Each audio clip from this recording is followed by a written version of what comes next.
Welcome to Champions of the Lost Causes. I'm your host, Marvin Stockwell. I'm here with Christopher Reyes and Kathryn Hicks. We're going to be talking about the adaptive reuse of Mud Island's Mississippi River Museum and turning it into Baron Von Opperbean and the River of Time. Chris, Kathryn, thank you so much for joining me today on Champions of the Lost Causes. Thanks for having us. Yeah, likewise. Thanks for having us. Absolutely. So, as I've done this podcast over the years, why do people champion causes? What sustains them? What helps them succeed? A lot of people who listen to this podcast know that for 10 years I've been working on that, the old Mid-South Coliseum, trying to get it reopened. So in a way, a friend of mine helped me see this. I saw this project as somewhat of a departure. It was a project I was working on, and she was like, Marvin, you do realize that this is just chapter 2 of championing a cause of a building that still has life in it. So I appreciate my friend and career coach Jen Frank for helping me see that. And I have the unique pleasure of not all my episodes am I part of the team that's championing the cause, but I have done some episodes about the Coliseum, so this is not completely unheard of. But I think the last time we talked, we were talking about the Coliseum because Bevo, I was trying to put Bevo in the Coliseum. That's right. So that was a good, maybe 15 episodes again. It was a couple of years ago. Yeah. Christopher, I had you on the show, and you and I were really in the early phases of thinking about a couple of different collaborations, one of which was, and that was really the point of you and I kind of coming back together as friends, is you said, man, I want to put Baron Von Opperbean in the Coliseum. Who's my buddy who I know that knows everything about the Coliseum? We started talking. But could you just kind of frame here at the outset how we got from there to here? Well, we were talking about championing lost causes. It sure felt lost, but here we are. Yeah, we talked about the Coliseum. We talked about a lot of things, live from Memphis. I think the arts in general. You've been a musician for, I don't know how many years, like 30 some odd years. 30 some odd years. I've been a musician,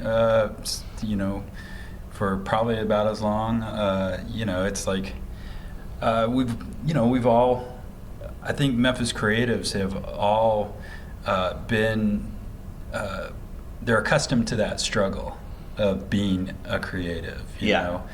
And, I think, most of the conversations just revolve around how do we do our craft and be true to our craft and make Memphis better at the same time. Yeah. And I think a lot of creatives that I know are trying to do that. Yeah, that's really the ethos of Live from Memphis, and that was what was so gratifying about Live from Memphis. And I can say that as a been in Pez 30 plus years, and with the two great music videos that we have, I have Live from Memphis to thank. But we got to play music video showcase. Phelan. We did all sorts of really cool stuff. And it was great that Live from Memphis's active phase really mapped over to a really active phase for my band. So we got to talking. We were talking about Live from Memphis, and then we were talking about Baron Von Opperbean, and you looked at a bunch of different locations. I was busy trying to make a living for myself as my own kind of self-employed PR guy. So we teamed up on a couple. You and I worked on some bird cap publicity, and that was kind of fun.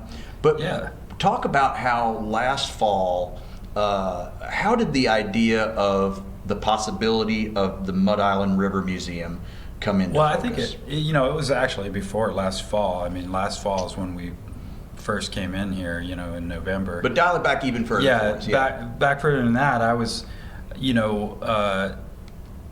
this was when I was still after the Coliseum, and I went to Mayor Young. He was working at the DMC at the time, and he, was trying to help us find a place, and we were talking to the mayor's team, the Mayor Strickland's team, about the Coliseum, and that went Nowhere. Nowhere. Yeah, pretty much it went nowhere. You can say it now. Mayor Strickland is it went off doing nowhere. something And new now. Mayor Young was like, well, what about Mud Island? And at the time, I really thought of it as a sort of a seasonal kind of thing, and I also was looking for a place with super high ceilings so I could do a lot of epic projection mapping and things like that. And I knew that this museum wasn't that kind of place. It had low ceilings and things like that. And so I guess a few months after that, Carol Coletta of MRPP called me up and said, Memphis River Parks Partnership. Yeah. She called me up and said, would you consider Mud Island? And I was like, it's seasonal, and I had all these reasons why I didn't think it was a great idea. I hadn't seen it for years, so my recollection of it was kind of skewed. But I also have been doing I have a lot of experience, and I've been to a lot of immersive experiences. And so when I stepped into this space, I was like, oh man, this place is perfect. And it's already like set up for us. It was like it was made for us to come in here and do it. And I was, there was the layout of it, some of the, river boats and things like that, the big giant pieces, they're begging to be part of an immersive experience, a giant playground. I mean, if you look at City Museum, it's built up around like these centerpieces, and we've got 2 giant boats in here that totally do that. You have something to work with. And Carol's main ask was, can you make it, can you relate it to the river? And all my drawings of the multiverse have this sort of river going through the multiverse. It's like portals and magic going, Sure. flowing from one world to the next.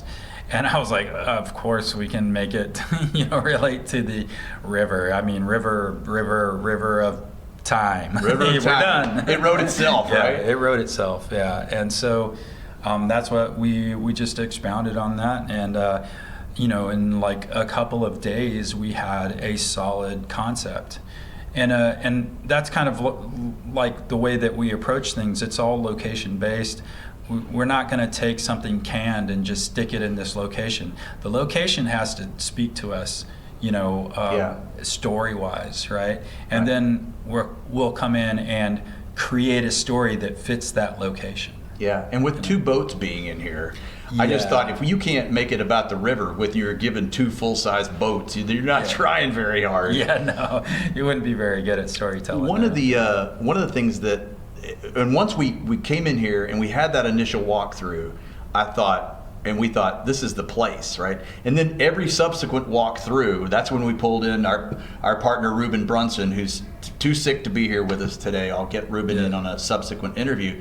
But every time we walked through, we would find something new. Yeah. And somewhere along the route, after we had all these aspirational people on our deck of people we wanted to bring in on the team. And I've kind of lost the thread of exactly when Kathryn, you started walking through the museum with us and coming December up. 15th of last year. Okay, Yeah. so fairly early on. Yeah. We were about a Very month early. in to really starting to think about this. But could you talk a little bit about what were your maybe? I want to introduce Kathryn. So Kathryn came to the first Bevo, and I think we just really connected on the technology and things like that. And then I was talking to Ruben. I was like, yeah, this, Kathryn Hicks, and he goes, oh yeah, I love Kathryn Hicks. Like, she was on my my board game, group, and I was like, what, really? Kathryn? And so it was like, okay, It must be right. yeah, it must be right. So, But from your perspective, just like, can you explain, like, what your first thoughts coming in were, or maybe even some of your thoughts of original Bevo, and then the idea of, because from my perspective, since you started walking the site with us, you have brought so many good ideas, and they're ideas that are of a type and variety that I don't think the other three of us would have brought. Can you just talk a bit about your experience kind of being brought in on this? So I guess when I think you messaged me, you were like, "Hey, yeah, you want to check this out?" And like I had no idea I was coming in. I saw this person I wasn't familiar with. I'm like, where am I getting into? And I was like, what is this? And so we go inside, and that hallway down there, the first thing you see is a big boat. I'm like, awesome. Like I love, it's kind of cheesy, but I like going onto like things, big objects that are like boats, or whether it is like Palace of the Fine Arts in San Francisco, they have like this big dome. It's really fun to go into places like that. But then when he's pitching at Bevo, I'm like, yeah, this is perfect. You got two boats. Right? And just exploring Quadrant 360 was a really amazing experience. Just being able to get a project completely done within a year with a small budget. The first Bevo. Yeah, first Bevo, the small budget, and like completely transforming this, I think it was an art gallery space, into a slice of Baron Von Opperbean. So now you have like this big, fun, immersive experience that's going to happen here, and it's exciting. But I guess like also I'm rambling. No. So specifically, let me set you up.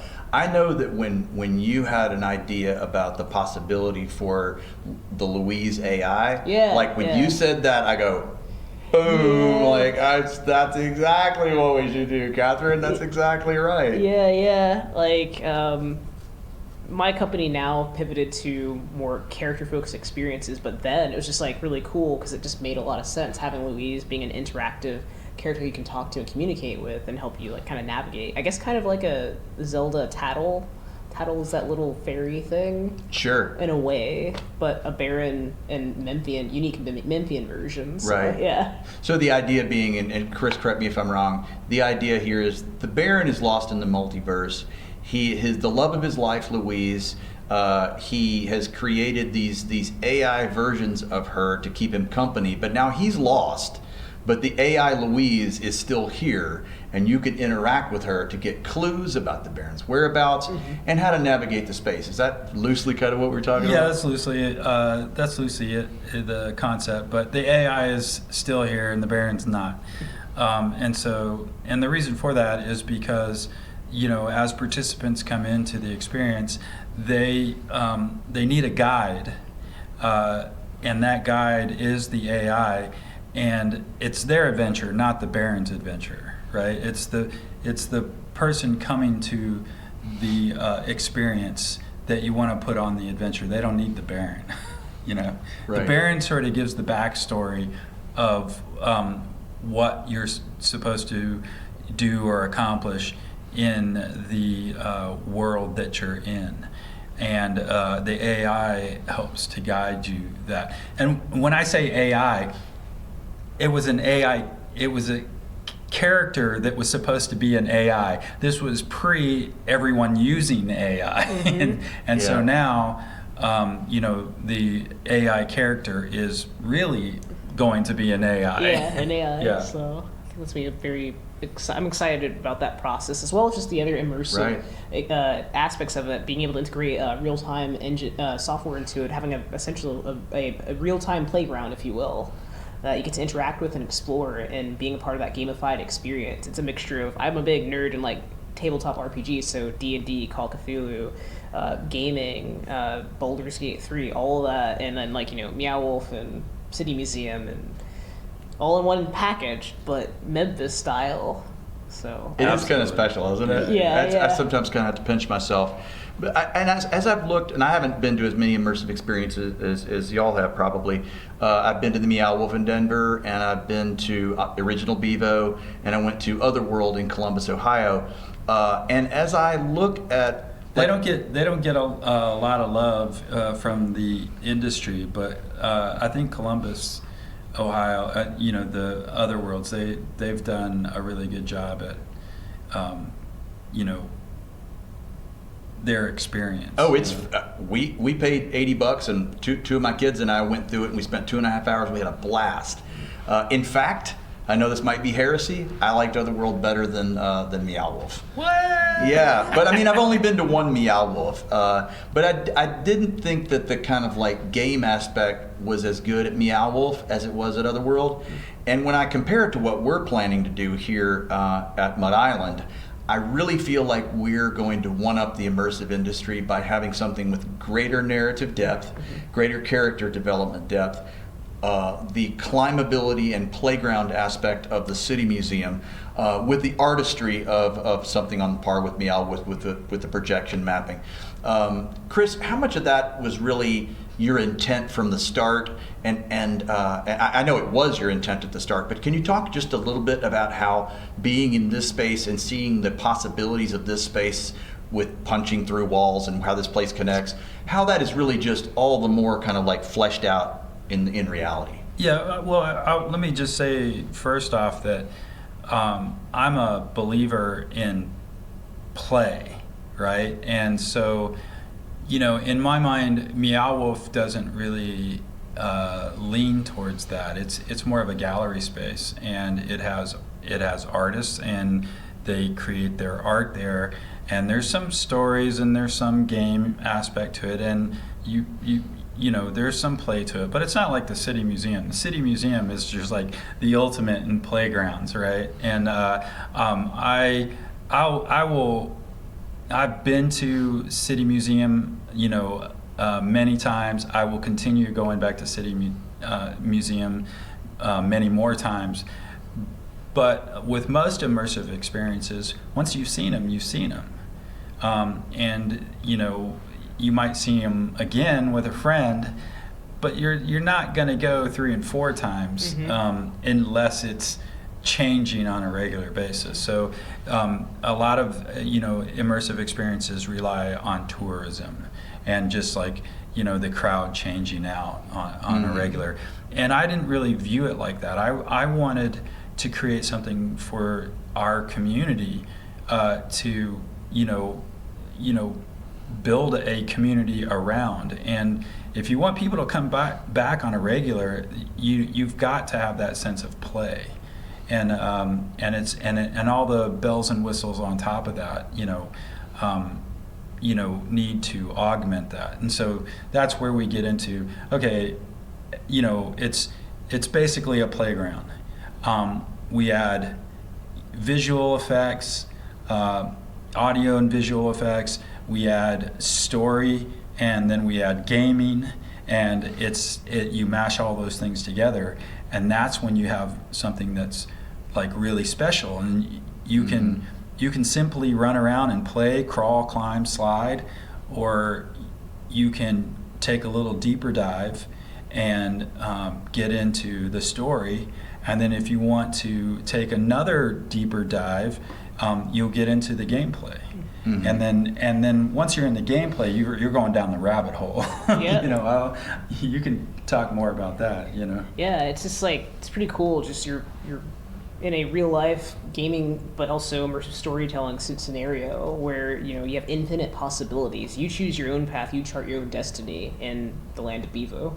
So yeah, it's really exciting. Yeah, and it's something that you can continue to add to and change without having to change the structure of the facility. Yeah. And I think that's what's really awesome about this place is that, it snakes around in what, I was always trying to build a playground that was a labyrinth. And, Mud Island is, this museum is already a labyrinth. It snakes around. And one of the things I said today, which I just realized was like, when you fold space, yep. The dot it's all bent like this, and you fold it against itself, and then you can travel through your wormholes, and that's how you're supposed to travel, right? Yeah. And it gets you there like that, and that's exactly what we're doing in this space physically.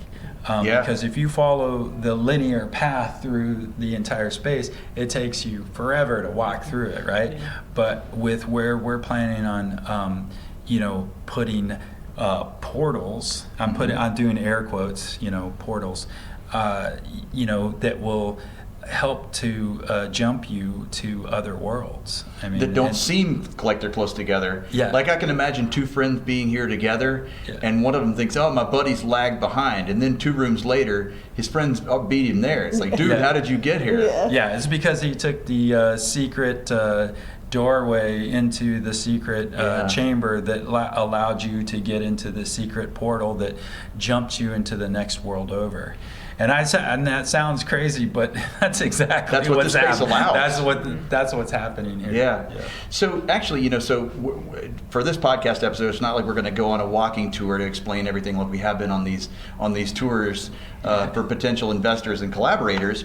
But the backdrop of this room is actually a pretty good place to start. What's right behind us is this kind of lit structure. And could you talk just a little bit about how we're going to build walls and make this kind of like a secret area you can find your way in? Well, we don't want to give all the secrets away, but I will say that the structure here lends itself to think that we don't have to, tear walls down and move them or build new walls.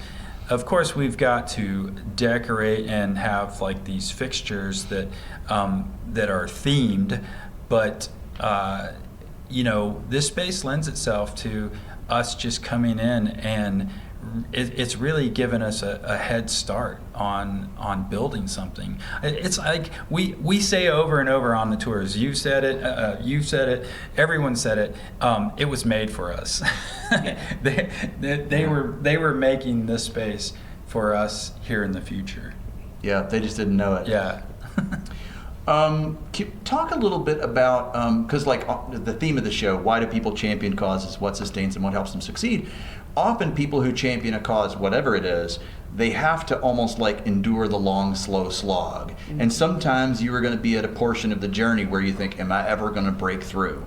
So rewind the tape a little bit for us, because when you and I started talking 2.5 years ago, even the initial deck that I looked at, I said to myself, whoa, but like there were a lot of, like you had to learn a lot, and there were like trials by fire and some 2 steps forward and 4 steps back. Can you talk a little bit about the perseverance and the kind of tenacity that it takes, and what did you learn from that time wandering in the desert, air quotes? Yeah, I mean, when you started asking people to invest in like what you're doing, you have to be able to show them that it's doable and that it will be it's financially viable. And the problem with immersive experiences, and here particularly in Memphis, is that nobody's really done them here, and so they don't have any way to understand them and to know if they will be successful. And so what I set out to do was I did my prototype, and I in my mind I proved it that it was like something that the community wanted, that they were willing to pay for, and that it gave joy to these social experiences through these social experiences. Mm-hmm. And so I had to figure out, I did a lot of research, I went to a lot of immersive experiences, and I basically poked around under the hood with groups and joining immersive experiences, newsletters, and theme park newsletters and stuff like that. And I did tons of research so that I could come up with all the numbers that would make sense for people to invest in these types of projects. And what I did was I came up with all these numbers that the rest of the industry is doing around the country, but the reaction to it was, you'll never get that many people coming into a space. I was like, well, how are they doing it in Santa Fe? How are they doing it in Columbus? I mean, in much smaller arenas, they were having that kind of success. And so really I had to present conservative numbers that would show that investors could actually believe that it was possible to do this. And that's what I've done. Yeah. But I believe that in a space like Mud Island, we can have anywhere from 500,000 to 1 million visitors, annually. Sure. Yeah. In my own Coliseum experience, it's like a team of people shows up on a given cause. Almost any cause, it's never, I don't say maybe never, but almost very rarely is it ever one person. Can you talk about how, not just our kind of like core team, but like all the different collaborators that you've kind of like pulled in on this?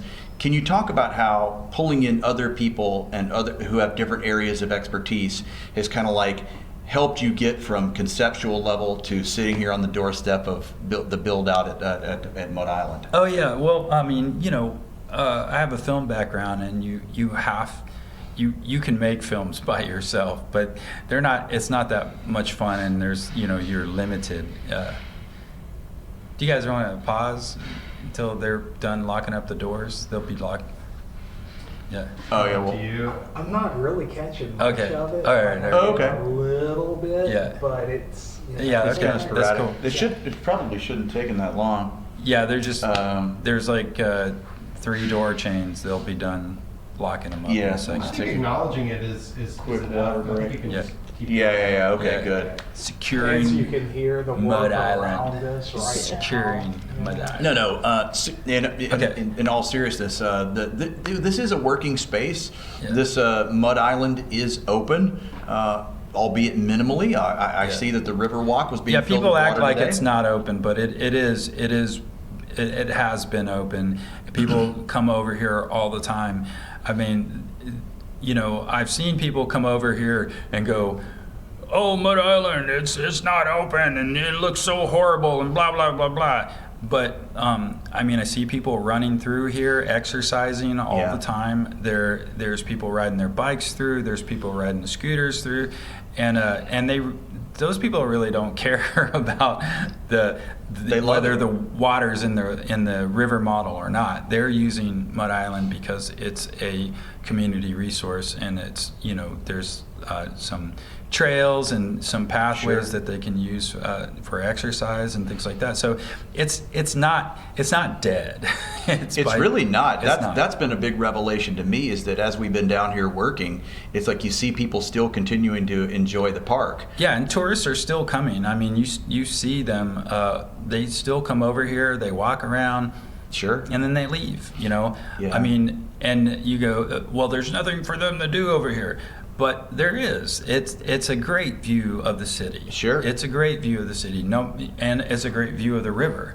It doesn't matter which way you're looking. There's a great view from Mud Island. And there's a great view of the skyline, especially at night. It's gorgeous.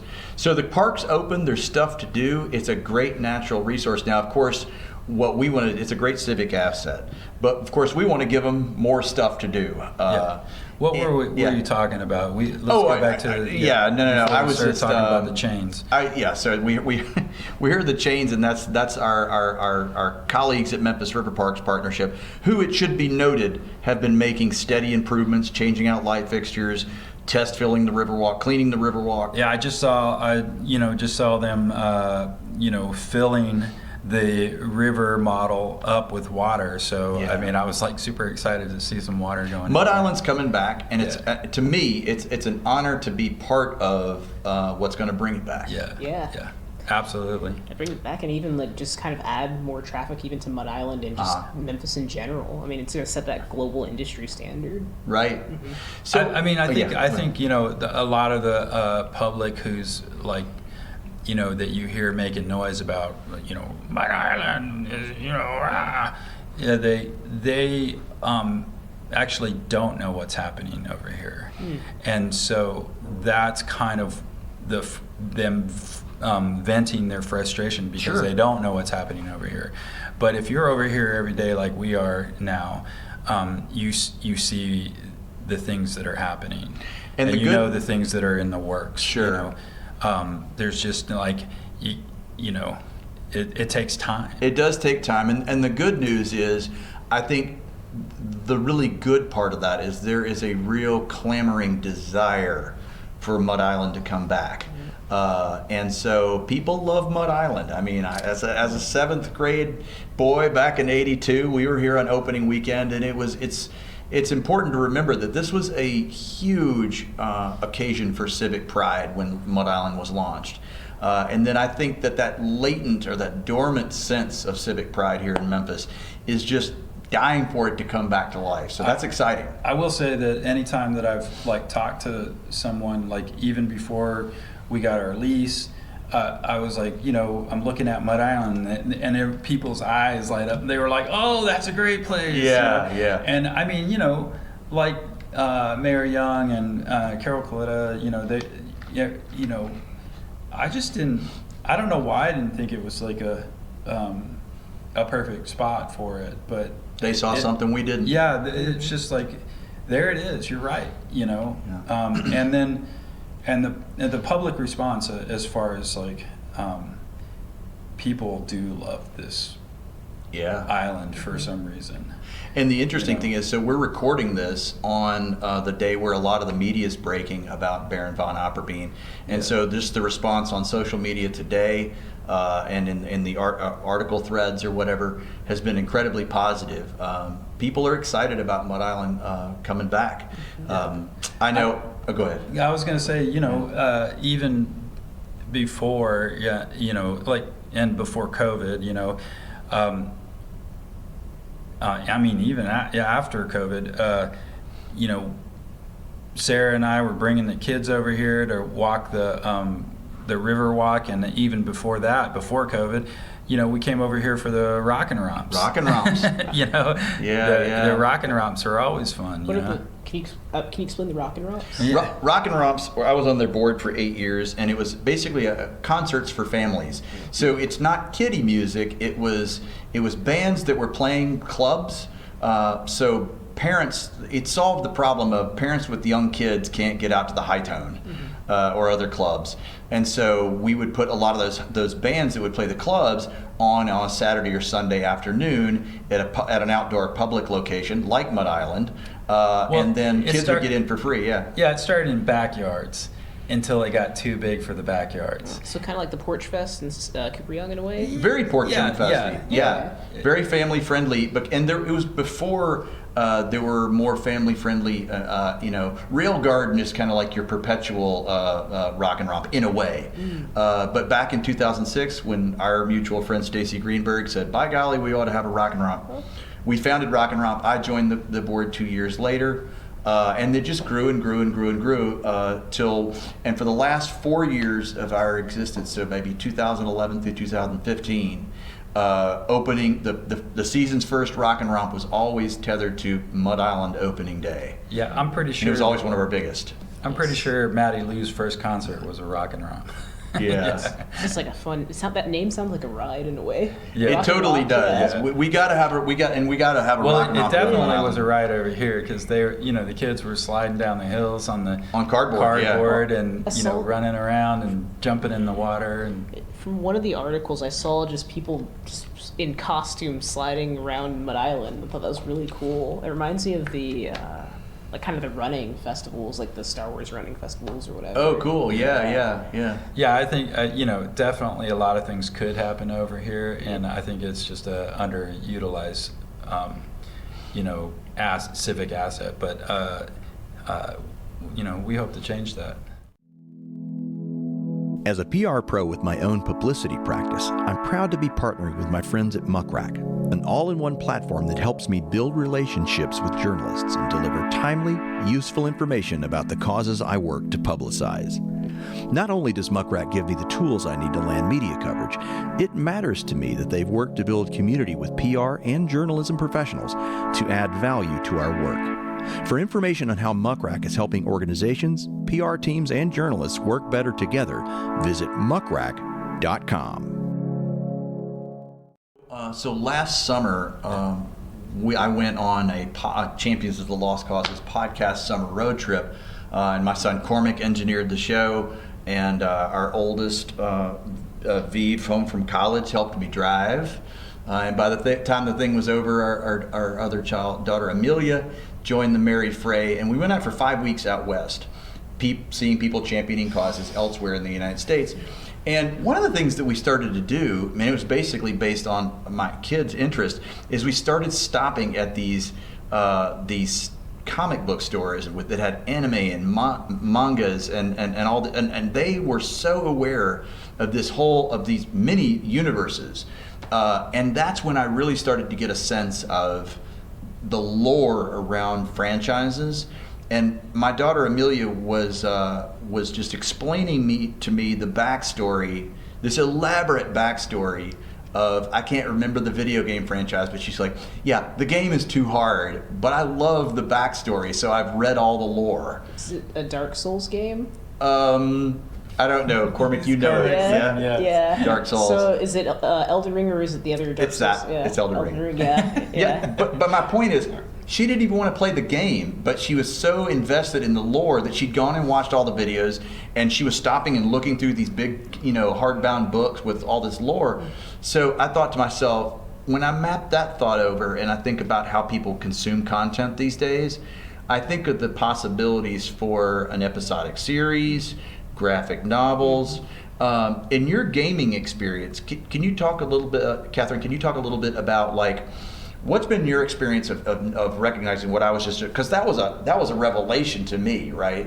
But you are immersed in this a little bit more. Is that something that you, as yourself as a fan, have gotten into? Oh yeah, definitely. I also come from, I had an animation background, so there is, I guess, that part of that filmmaking side. But yeah, lore is a huge thing, and storytelling is big for me. That's what gets me engrossed in video games and gaming and experiences in general. Having that connection to characters in a universe. It doesn't just feel like random objects on a wall. It is integral to the storytelling process. And with this, you're literally a part of it. You are making your own, version of that story by engaging in the content, engaging in the atmosphere and the environment, and solving those puzzles, going on quests with your friends. Yeah. Big D&D nerd, so that's Yeah, you actually Absolutely. told me that you were working on another project, I think, and you were saying it's really a small project, but for some reason I had to go build the lore behind it. Yeah, right? I had a continuing. So I went to undergrad for University of Memphis for graphic design, and I had this Sasquatch story, and then I brought it again for my grad thesis in grad school for animation. It's a Sasquatch story again. Southern College of SCAD. Yeah, Savannah College. College of Art Design. Yeah. Savannah College of Art and Design. I worked on a virtual reality animated film for my graduate thesis. It's called Tall Tales of the Rona Temple. Royal Sasquatch falls to an underground temple and unleashes an ancient shadow demon and must find his way out. Lots of made a language, had a backstory to explain how cryptids... Like you do. Yeah. Explain how cryptids got to Earth, so how Sasquatches, Chupacabras, Nessie, all that stuff got to Earth. And even with my upcoming company, I'm definitely diving into lore. Wow. So what do you think the potential is for, we just started to talk about graphic novels and stuff and episodic series, and your mind can kind of run away, but what do you think is the opportunity for Baron Von Opperbean? Opportunity, it's one, every time you come in, it's very different and unique. The replayability aspect's huge. You're not going to get tired or bored of it, as mentioned earlier. The gamification, I think I mentioned gamification. Sorry, let me pause a little bit. I said lore, the gamification side, the daily events, which is huge, especially now in current modern gaming. But the storytelling and the lore. I still think the lore is probably one of the biggest components. The lore and the storytelling are the huge components that I think set this apart, but also the fact that it is really your choose your own adventure. Yeah. Hope that answered that. Really. No, that. I mean, it's you are continually deepening my understanding of why this is so awesome.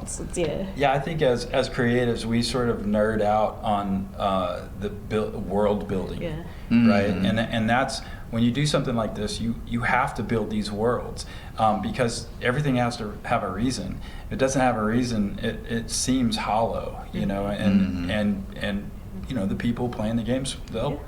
I mean, same thing even, I'll just use a bad example. This is from a film. I didn't watch it, but I've heard about it. The new Ghostbusters movie. They said it was a lot of references and callbacks, but there was no story. And when you don't have really much of a story, it kind of falls apart. Interesting. Oh, I was so rooting for that to be good. My kids liked it. I'll say that. Yeah? Okay. They liked I'll it. probably end up watching it because the original is such a classic. So let's talk about the practical side of this. It's great that we've launched. We should talk about the WeFunder crowd investing campaign that we have, because there's an opportunity for you, the viewer or listener, to invest, because we're counting on Memphis to make this happen, and of course anybody with an internet connection can join the merry fray. Yeah. But how does it work? The WeFunder and well, it's similar to any crowdfunding, like Kickstarter or Indiegogo, all those types of crowdfunding platforms. The difference is that WeFunder is a investment platform, not a donation platform. So you are not donating money to the project; you are investing in its success.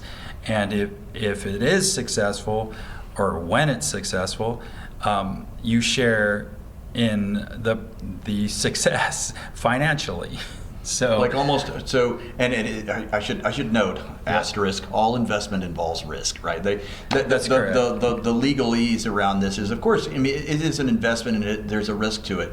But what we're offering is the opportunity to basically double your money. So if you invest, you can invest as little as $100. And then, if we're successful, you get paid back $200. Actually, right now in the kind of friends and family. Over time.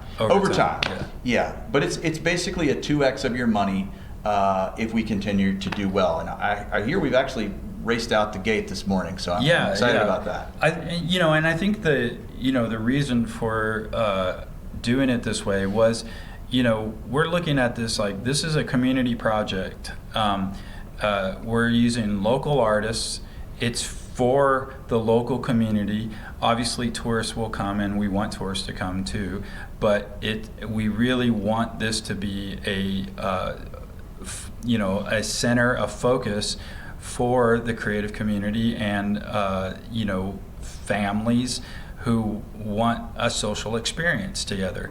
And then on top of that, we want them to be able to participate in the success of it. So it's by the community, for the community, and invested by the community. And I think that just all goes back to like the whole Live from Memphis ethos. We're all in this together. We're trying to do something that's unique to Memphis by Memphians, and we want to show that empowering creative people who are passionate about what they do can really make something exponentially amazing. Right. It's not like we're a bunch of contractors saying, "Hey, we think there should be a zip line." When there's already a zip line in the city. Right. We think we want to make something that doesn't exist in the country. Yeah, anywhere. Yeah, anywhere. And it's uniquely Memphis. It's Memphis music, Memphis art, Memphis, game developers. I think it's just extremely Memphis. Yeah. Let me press a little bit on the Memphis creativity piece, because and let's talk a little bit about music. Now, you wrote the music for the original Bevo. That's correct. And with a man of many talents. But we've started to talk about how ways to get not only a team of Memphis artists to work on this, but a even wider collection of artists to help us art up the spaces, and then musicians to collaborate with. I know I've already started discussions with the Memphis Symphony Orchestra. How might all that work for bands like everything from Cloudland Canyon to Kid Maestro to the Memphis Symphony and everybody in between? How do you see us potentially rolling in Memphis musicians to kind of create this grand soundtrack? I mean, it's not just Memphis musicians. It's Memphis filmmakers, Memphis fabricators, Memphis builders, Memphis makers. There's Memphis game developers. There's all these things that have to come together for us to do these things. Like Ari Morris is doing the spatial audio, right? We want this to be a three-dimensional space in sound. Mm-hmm. and not a lot of people would have the chops to do that. But we have local people that can do that. So this isn't even really this isn't our opportunity. It's really the wider creative community's opportunity to show out. It's a showcase to show out, for sure. You'll see things here that you just would never see, would be under the radar if they did exist in Memphis. But this will be a showcase of Memphis talent for sure. So let's talk a little bit about timeline and building, because we've talked about how we want to build things in phases. Mm-hmm. And so here we're sitting here kind of at the outset of phase one. But you want to just talk just in general terms about some of the featured rooms throughout the thing, or just exactly how for instance, you've got a creative deck that is really kind of a mood board, if you will. Can you talk about how you plan to work with artists to build out a given room? Well, like the difference between like Meow Wolf and like what we're doing is that Meow Wolf has, probably, I can't say for sure how they approach their design and implementation, but pretty much they work with different artists who do different segments of the gallery space, and then and that's how it's set up. There's an artist here, there's an artist here, there's an artist here. What we're doing is a shared vision, right? And we're all working towards the same goal. That's a lot more like making a film or making a game. There are parallels to telling stories, either through film or for games. And I think that's what really makes what we're doing very different, is that we are diving into the lore and the backstory, and we want it to be rich with different levels of authenticity. So if you're a tourist, you can come in here and run around for 2 hours and have a great time because you ran and slid and went down slides and climbed walls and went into secret tunnels, and you had a great time. It's all a bunch of cool stuff. Yeah, it's all a bunch of cool stuff. It was like crazy weird, right? But if you're someone who can come 2 or 3 times, 4 times or more, or you want a season pass so you can come back on a regular, you're not going to see the same thing every time, because it's just, the place is so massive that we'll have a huge playlist on some of the music and visuals for every room, and we'll be constantly adding to the gamification. So there will be overall campaigns and daily campaigns. And gamers will know what we're talking about, but your average person might not know. And you talked about episodic series and things like that. As a filmmaker, one of the things that I saw early on is the Star Wars hotel, right? They opened a hotel and it was all themed, and everybody was like, amazing, it's $5,000 to go minimum, and it's just like, whoa, that's a lot of money. But one of the things I saw, I didn't go. I saw this on YouTube, but I saw people like walking around with their phones like this right in their faces, and they were like trying to read instructions and figure out what the game was. And I was like, that's got to be a horrible experience. It just doesn't look fun. And we were already thinking of telling these episodic stories through film, like game cutaways and things like that, to let people know what they were supposed to do in the worlds without giving them instructions, like direct instructions. You got to watch a story, and through watching that story, you inherently knew what to do when you got into the game end of things, right? Let's see, kind of even like if you go to the Wizarding World of Harry Potter, it's set up not like one for one, but there's similarities where there's no signs pointing to Diagon's Alley, for example. You just kind of stumble upon it and walk into it, and there's some secret alleyways that you can exit out of too. So maybe not as like complex and as much, but if you know the lore, you know the story, you know how to navigate Diagon Alley. That's right. Yeah. So those fans already knew what they were looking for, because they were entrenched in the story. Right. In going to Otherworld, I was impressed because like the thing kind of reveals it to you. There's no instructions, and that is the thing that is at least in a little bit of a way, a little bit disorienting. You're like, am I doing it right? But just if you just get past just that initial kind of like apprehension, you usher into a new world of kind of like of figuring it out, and that's what's so empowering, I guess is the word. Yeah, they talk about this a lot on the FOSS podcast, the Future of Storytelling. Yeah. It's like one of my favorite podcasts because they talk about immersive experiences a lot, but they're really talking about storytelling, and that's what we're doing as game developers or as filmmakers. We tell stories. Now we're playground makers, and we're like, what's the story here? Well, there's a story, and we've brought together the gamification, the playability, and and the story all together, so it all makes sense, and that's what Bevo is, and there's you can go to a lot of immersive experiences and get one thing or the other, right? But you don't rarely get all of those things mashed up together that really feel like a full experience. Yeah, that's what excites me, is that we're gonna I think create something wholly different that's like takes the best of a lot of different worlds. And I'm sure there's people out there go, well, that's what we do at Disney, Sure. But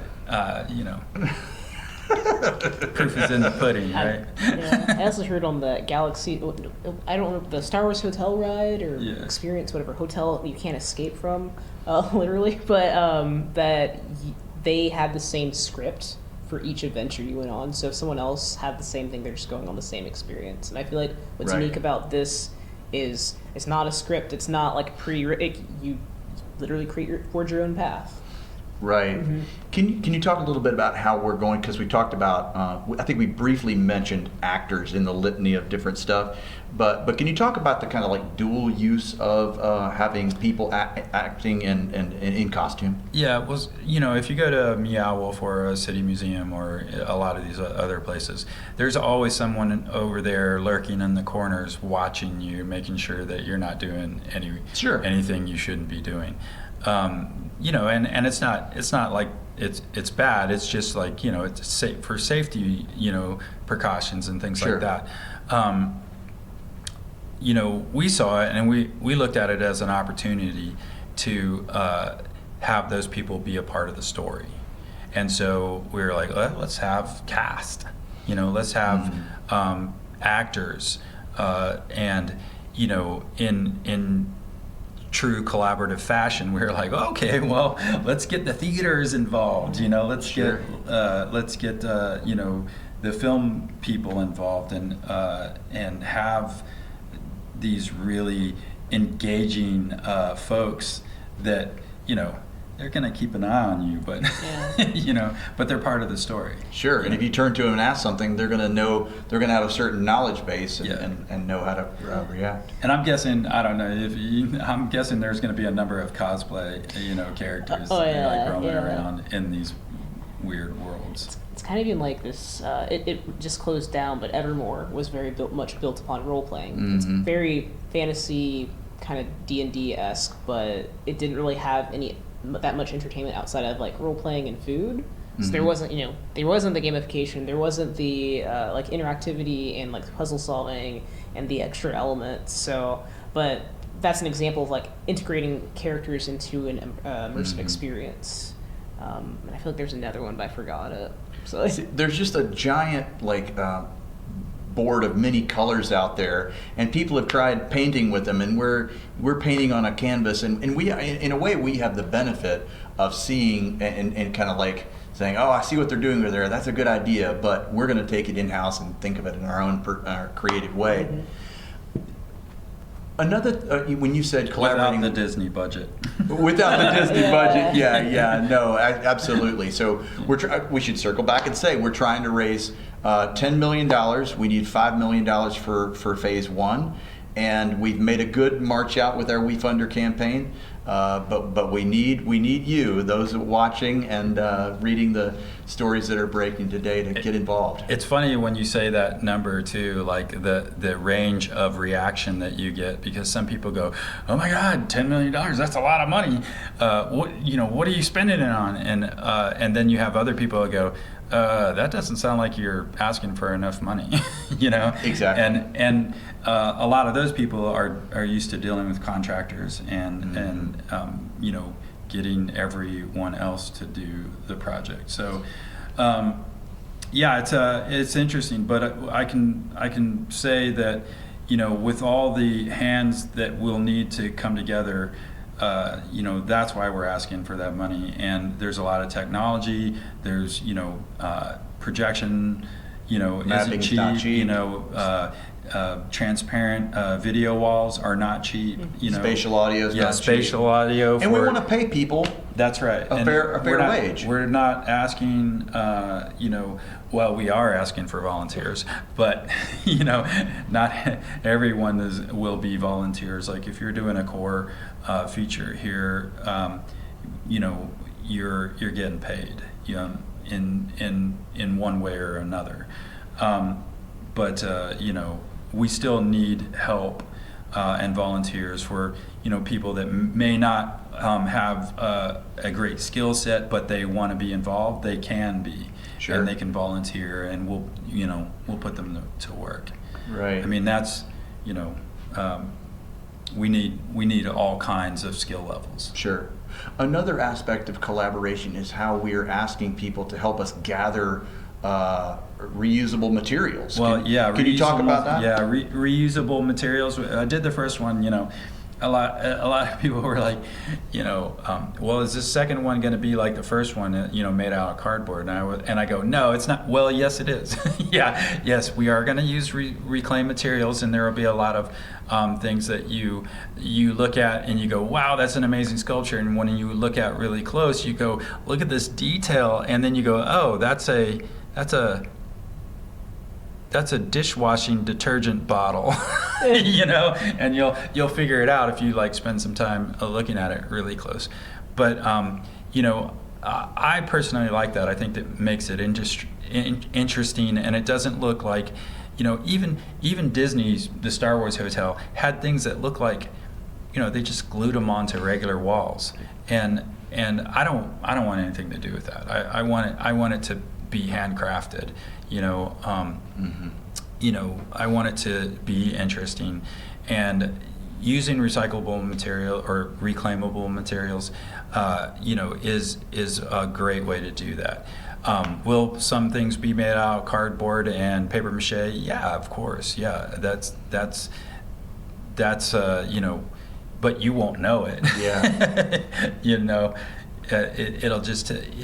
That's just a material to us, Yeah. So there are lots of different ways we'll need people's participation, both as paid staff and volunteers. We'll need reclaimed materials. Yeah, I mean, like, we're going to build a whole tribe of like folks. we have this like cyber city planned, and I did a lot of these designs of like really high tech futuristic control panels, and I think they looked really complicated to build. It was just like, well, how are you going to build that? And I just started looking at 1980s, 1990s jam boxes, and they had this really futuristic looks to them, and I was like, well, there you go. We're gonna modify a bunch of old jam boxes to. So if you have old jam boxes, we need them, especially those ones that have little LEDs glowing and look really futuristic, high tech. We need a lot of stuff like that because we just need interesting things that can be made into other things. We need lots of cabling and tubes and wires that will bundle up and make it look like the deck of the Nostromo, if you get the reference. So and aliens. Yeah, aliens. All that and we're shooting to open late this year, and then activate or unlock extra spaces after that. And obviously, we won't have phase 2 open late this year. We'll have hopefully phase 1 open, but there are all sorts of like ancillary rooms. Can you just talk about what we hope to offer to folks in the kind of like the timeline? And I know you want to spoil all the secrets and stuff. So I mean, don't out a few details. There's we're doing it in phases, obviously, because we don't want to make people wait forever. A year and a half for the entire place to get finished. So we plan to do something in the first 6 months. So that's phase 1. During phase 1, we plan to have some pop-ups and things like that to bring in the community, some workshops. If you want to get involved in helping us make things, this is what's where you would do it. We have some space available for artists to do pop-up shops, and we just plan to build a real community around this space in Mud Island. Yeah. And merchandising, and we want to pull in other artists so that other artists can sell stuff. Yeah, well, I mean, we are going to be working with a number of artists just making Bevo merch. And as well as having space for other artists to come in. I mean, I know plenty of artists offhand that have things that look like they belong in the multiverse. So I think these artists are like people that we want to. Oh yeah. Main Island. Yeah, here we go. Michael Andrews over at 5 and 1, he makes those cups, and it says Main Island. Main Island. It's a great, and he's been doing those for years, like before we ever thought about coming here. But I certainly hope he will bring some product down. Right. Yeah.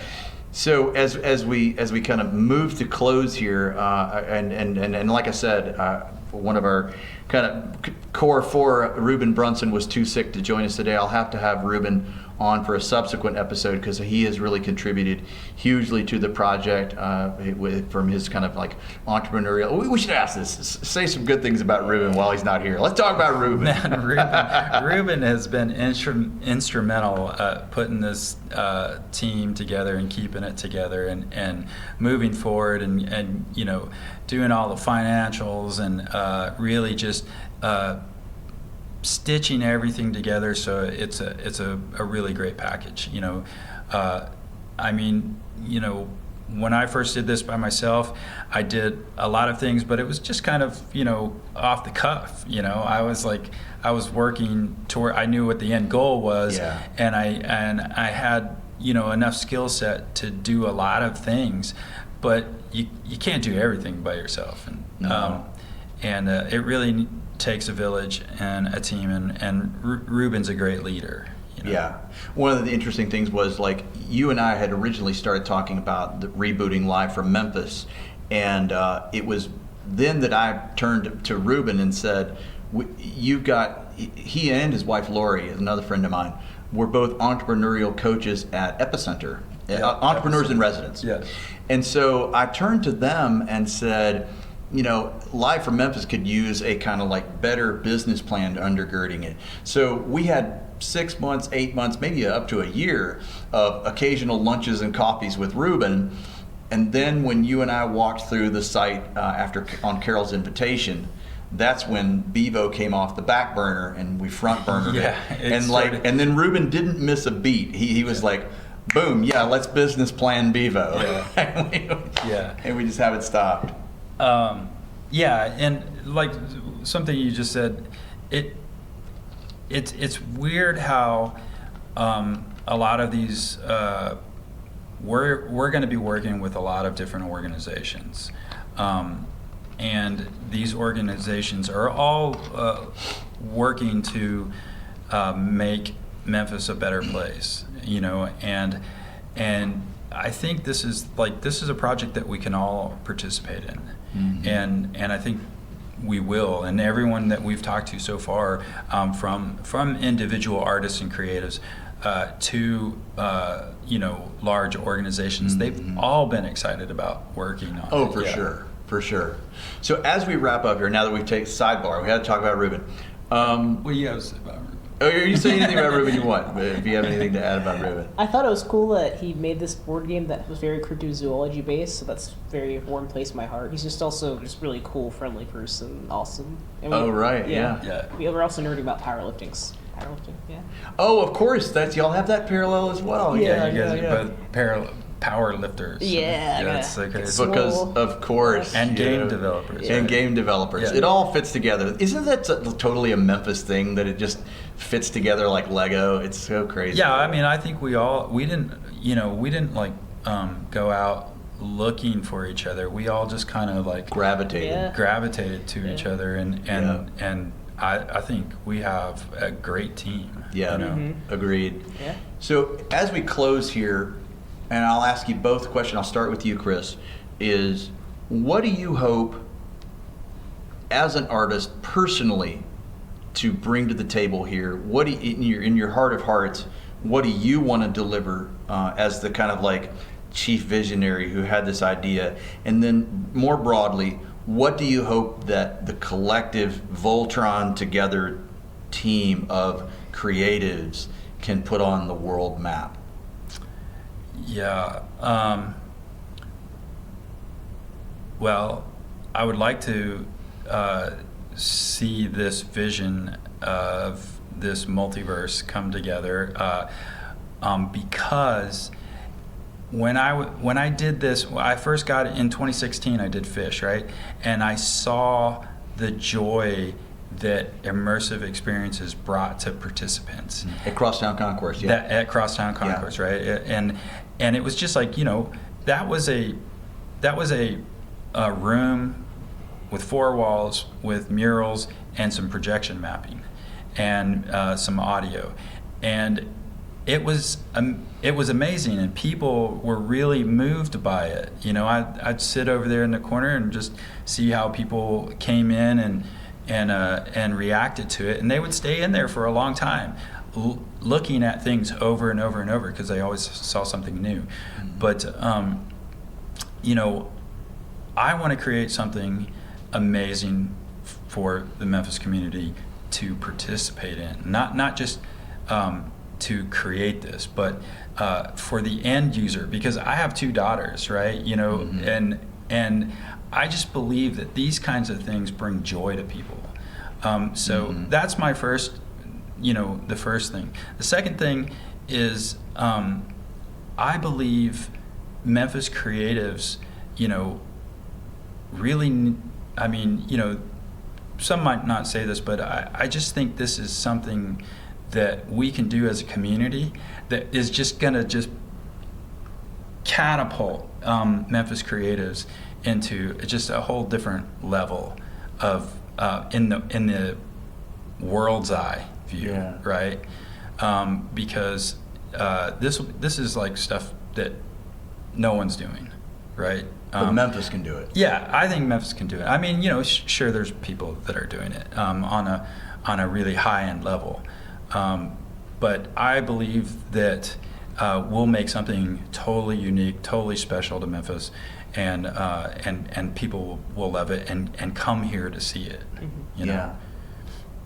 What about you, Kathryn? Oh, okay. Personally, and then as you're an individual, but you're also part of a creative community. What do you hope to bring to the table personally?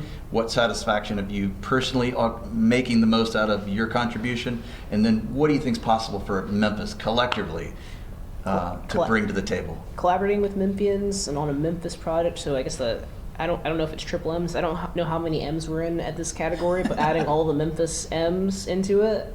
As well as just being a part of this experience and giving back to the community. I really enjoy like spreading knowledge and education on this, and just giving back and empowering, like we're gonna empower each other to make make this amazing vision. And then just I'm a fan of themed entertainment design. I watch all the behind the scenes of like Universal and Disney, and so to be able to be a part of this project is a dream project of mine.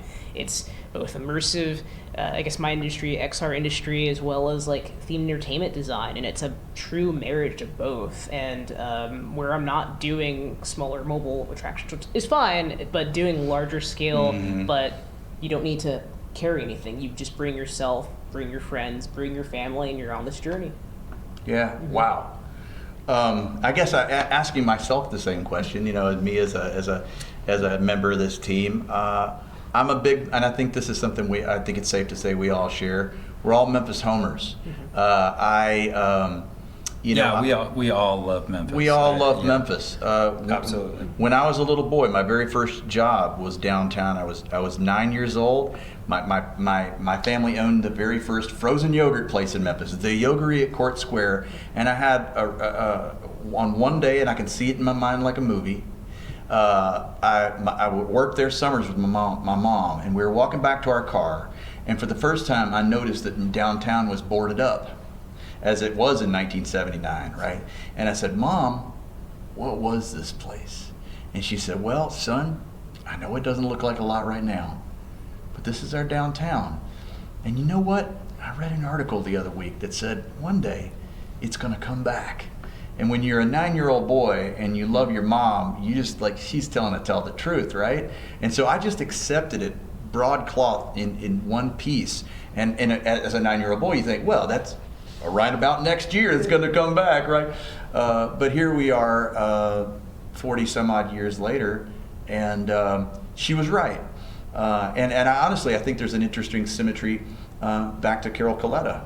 Carol Coletta was one of the premier people who said Memphis downtown is where it's at, and she said that really before anybody was saying that. And she's the one person one of the first people to move downtown. And Chris, I know that had a role in you choosing to move downtown. I think that's how I met Carol, was like just downtown on the street. So to have all this come, and here we are all these years later, participating in a critical piece of downtown Memphis's comeback. I mean, I would argue that moment with my mom in 1979 was the origin story of my optimism for the city, and especially downtown. And now to be a part of this crazy, talented band, and bring my skills as a PR pro to the table to hype this project appropriately is an honor and a gift. Yeah, and I think Ruben, has very similar feelings, and because he's a big nerd. We're nerds. No, we're all nerds. Totally. We will have Ruben have the last word on all of us, and he's going to listen to this, and he's going to take us to task. No, he's not. He's the sweetest guy ever. Yeah, he's super awesome. Anything that I didn't think to ask about that you think we ought to speak about, Chris? First. No, I think we've touched a lot of the bases and rambled on, and I think it's pretty safe to say that we talked about most of it. Yeah. There's a lot of stuff I'm not going to talk about because it's secret. It's secret. I want you to come here and be blown away. You will be. I I know that what we come up together as a team is gonna just blow people's minds. Yeah. You know. Any final thoughts, Kathryn? Mine's gonna be cheesy, but adventure awaits. Adventure awaits. Yeah, that's That's true. Yeah. So websites, bevoexp.com Yeah. is the website. Then there are links to just about everything else. Yeah, Bevo. So it's Baron Von Opperbean is our character, and so it used to be Baron Von Opperbean's Exploratory of Magic, Science, and the Multiverse, and that was a lot to say for people. And the website was really long.com, you know. So we shortened it to Bevo Experience, and so it's just Bevo EXP. Yeah, BVOEXP.com. Yeah. Pretty easy. Christopher, Kathryn, thank you so much for joining me on the show today. I really appreciate it. Thank you for having us. Yeah. Thank you.